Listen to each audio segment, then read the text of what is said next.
कई जिलों में जंगली जानवरों का खौफ इस वक्त देखने को मिल रहा है। बहराइच में आदमखोर भेड़िए का डर है। बिजनौर सीतापुर में गुलदार और बाघ का आतंक देखने को मिल रहा है। यहाँ पर वन विभाग की टीम लगातार जानवरों की तलाश कर रही है और उनका पता लगाया जा रहा है, कहीं रिहायशी इलाकों में दाखिल न हो जाएं जिससे किसी को नुकसान हो। बहराइच के कैसरगंज और महसी तहसील में महिलाएं डरी हुई हैं। गांव वालों के मुताबिक भेड़िए लौट आए हैं। बीते 20 दिनों में भेड़ियों के 11 हमले की बात सामने आई है। इनमें 2 बच्चों की मौत हो गई है, कई घायल हो गए हैं। 3 बजे रात चिल्लानी की लड़की को ले गए। हमने उठे और देखा तो इसी जंगल में लेकर कूद गया। पीछे पीछे वहाँ तक दौड़े गए, हमको नहीं मिला। फिर सिवा अभी ढूंढा है, तब पहले कपड़ा के मिले हैं, उसके बाद में खाली इतना मूड़ का टुकड़ा मिला है, वह चबावा हुआ। लेकिन वन अधिकारी अभी तक हमलावर जानवरों की पहचान नहीं कर पाए हैं। लोगों को सावधान किया जा रहा है कि यहाँ पर जो भी गांव हैं, आसपास के जो सभी गांव हैं, उनमें लोग बच्चों को घरों में रखें, शाम को बाहर नहीं निकलें। इस बीच हमला करने वाले जानवर की पहचान के लिए ड्रोन से गांव के आसपास खेतों और जंगलों को खंगाला जा रहा है। लोगों से अपील की जा रही है कि वो अपने घरों के दरवाजे बंद रखें। उत्तर प्रदेश में पिछले साल की तरह इस साल भी जंगली जानवरों का आतंक बढ़ता ही जा रहा है। बाघ, भेड़िया, तेंदुआ और गुलदार के हमले में कई लोगों की जान चली गई है, तो बहुत से लोग ऐसे हैं जो उसमें घायल भी हुए हैं।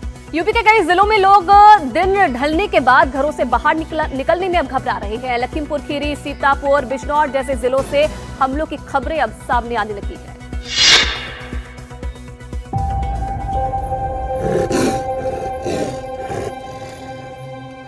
यूपी में कई और जिले भी हैं जहां भेड़िए के अलावा दूसरे जानवर लोगों को अपना शिकार बना रहे हैं। बिजनौर जिले में गुलदार बीते 2 साल से लोगों के लिए मुसीबत बना हुआ है। बीते 2 साल में 36 लोगों की मौत गुलदार के हमले में हो चुकी है। सिर्फ इसी साल अब 9 लोगों की जान गुलदार ले चुका है और लगभग 20 लोग घायल हुए हैं। इन 9 लोगों में से 4 की मौत पिछले 15 दिनों में हुई है। सीतापुर में यह मुसीबत दोगुनी है क्योंकि यहां बाघ और तेंदुआ दोनों ही लोगों की जान के दुश्मन बने हुए हैं। कुछ दिन पहले महोली बाघ ने 2 किसानों पर हमला कर दिया, जिसमें से एक की मौत भी हो गई। यहां तेंदुए का आतंक पहले ही लोगों को डरा रहा है। वन विभाग अपनी नई तकनीकों के साथ जानवरों को पकड़ने की कोशिश कर रहा है, लेकिन अब तक कोई कामयाबी नहीं मिली है। यूपी के लखीमपुर में बाढ़ और जानवर दोनों ही लोगों की जान के दुश्मन बन गए हैं। यहां बाढ़ के कारण जानवर रिहायशी इलाकों में आ चुके हैं और आए दिन आम लोगों को अपना शिकार बनाते हैं। आगे बढ़ते और अब एक वायरल वीडियो आपको हम दिखाते हैं। उत्तर प्रदेश के हाथरस में एक मेले के दौरान हादसा हो गया और झूले में झूलते समय एक महिला झूले के बॉक्स से गिर गई। नीचे गिरने से बचने के लिए महिला काफी देर तक झूले से लटकी रही। गनीमत ये रही कि उसे सुरक्षित बचा लिया गया। हाथरस में दाऊजी के मेले के दौरान यह हादसा हुआ। महिला जैसे ही बॉक्स से फिसली तो उसने तुरंत बॉक्स को कसकर पकड़ लिया। महिला को देखकर आसपास मौजूद लोगों में अफरा तफरी मच गई और लोग महिला की मदद के लिए चीखने लगे। हादसे के बाद झूला संचालक ने झूले की रफ्तार को कम किया और धीरे धीरे झूले को नीचे लाया। और बड़ी खबर अब बता दें आपको, शुक्रवार को सीएम योगी ने लखनऊ में अधिकारियों के साथ बैठक की है। बैठक में आने वाले त्योहारों की सुरक्षा के मुद्दे पर सीएम ने चर्चा की है। सीएम योगी ने अधिकारियों को शांति व्यवस्था बनाए रखने के निर्देश दिए हैं। सीएम योगी ने कड़े शब्दों में कहा कि उन्होंने यहाँ पर कहा कि माहौल खराब करने की कोशिश करने वाले अराजक तत्वों के साथ कठोरता से निपटा जाएगा।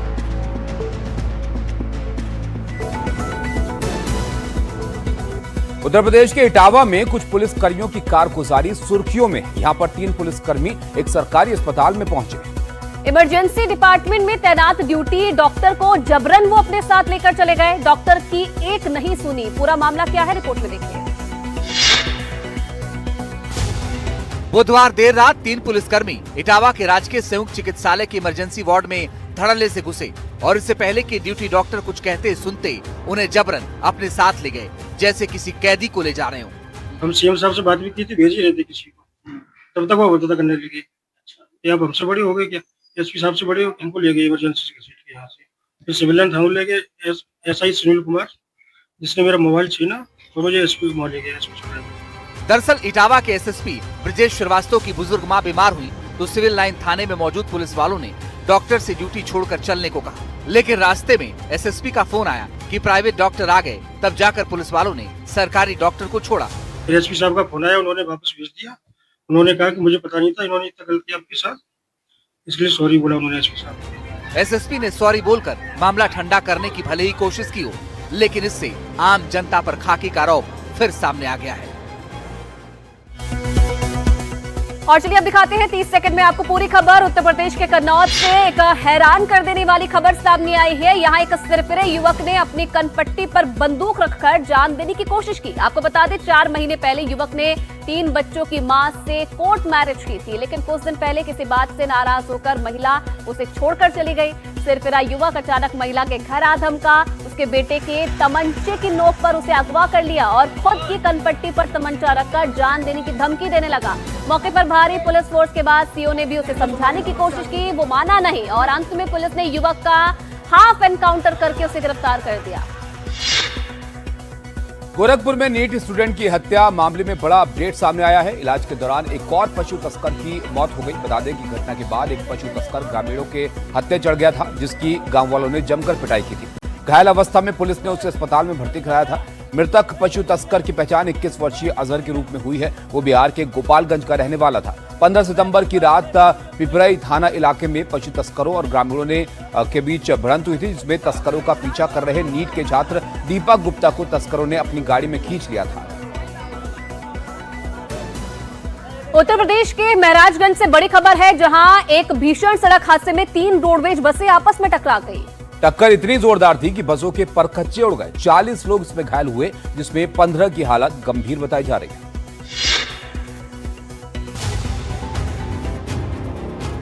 ये तस्वीरें महाराजगंज गोरखपुर नेशनल हाईवे 730 की हैं। अज्ञा पुल के पास अचानक 3 रोडवेज बसें आपस में टकरा गई। बसों में सवार यात्रियों में चीख पुकार मच गई। टक्कर इतनी भीषण थी कि बसों के आगे का हिस्सा पूरी तरह चकनाचूर हो गया। मौके पर अफरा तफरी मच गई और लोग अपनी जान बचाने के लिए इधर उधर भागने लगे। इस हादसे में 40 से ज्यादा लोग घायल हुए, जिनमें से 15 की हालत गंभीर है। डॉक्टर उन्हें बचाने की हर संभव कोशिश कर रहे हैं। अस्पताल में घायलों के परिजन डॉक्टरों से गुहार लगा रहे हैं। चश्मदीदों के मुताबिक 2 बसें तेज रफ्तार में ओवरटेक करने की कोशिश कर रही थी। इसी दौरान संतुलन बिगड़ा और ये भयानक हादसा हो गया। और बड़ी खबर आपको बताएं, सीएम योगी को धमकी देने वाला गिरफ्तार किया गया है। जान से मारने की धमकी का वीडियो वायरल हुआ था। इसके बाद पुलिस ने एक्शन लिया है और मथुरा पुलिस ने 2.5 घंटे की मशक्कत के बाद इस व्यक्ति को गिरफ्तार किया है। पुलिस के सामने भी हथियार लहराकर इसने हंगामा किया। चाचा के साथ जमीन विवाद के बाद वीडियो बनाया था। आरोपी के पास से पिस्टल भी बरामद हुई है। 2.5 घंटे की मशक्कत लगी पुलिस को, जिसके बाद पुलिस ने आखिरकार इसे गिरफ्तार कर लिया है। और अब खबर उत्तर प्रदेश के मैनपुरी से, जहां से एक ऐसा मामला सामने आया है जो प्रदेश में शिक्षा के स्तर पर एक गंभीर सवाल खड़ा करता है। हम अपने बच्चों के स्कूल में बेहतर शिक्षा पाने के लिए उनको भेजते हैं, लेकिन सोचिए अगर बच्चा स्कूल में पढ़ने के बजाय झाड़ू लगाए तो आपको कितना गुस्सा आएगा। ऐसा ही मैनपुरी में हुआ है। पूरी खबर आपको दिखाते हैं 1 मिनट में। उत्तर प्रदेश में सर्व शिक्षा अभियान का स्तर देखिए।